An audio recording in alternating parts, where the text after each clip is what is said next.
Right now we're facing a crisis of international proportion. It's a healthcare crisis, but it's also an economic crisis. It's going to have long-term impact for us. And we're going to see that the biggest impact is actually going to be acceleration of inequality.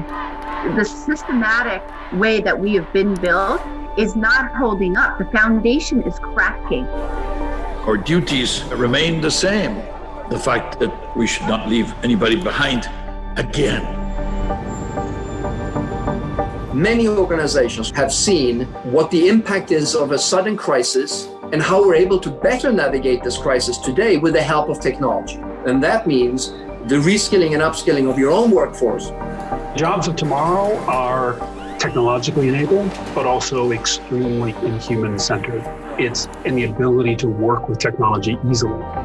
On the other hand, with this new way of working and especially remote work, we see that there is a huge need of emotional intelligence. We have really to invest a lot in people to guarantee their jobs, but also to allow them the mobility they need on an ever-changing labor market. 8 out of 10 of the young people who are in low and middle income countries are going to have to be entrepreneurs. They're going to have to make jobs for themselves.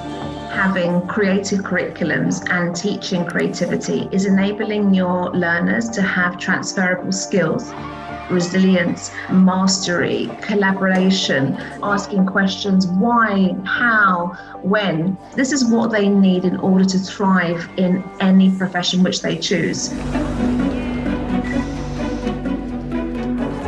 The moment you incorporate marginalized segments of society, it changes the product offering, it changes the way that we think about supply chains. When you cater to the margins, the positive externalities in economic terms are pretty enormous.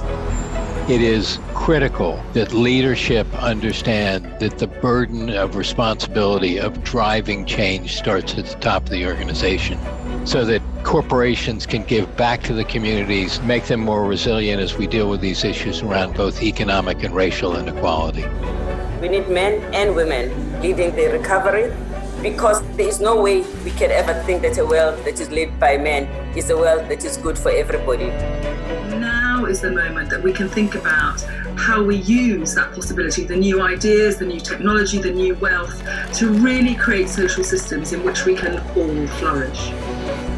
We have the greatest brains, talent, resources in the world. There's no reason that we can't, and no excuses that it's too hard or too complicated.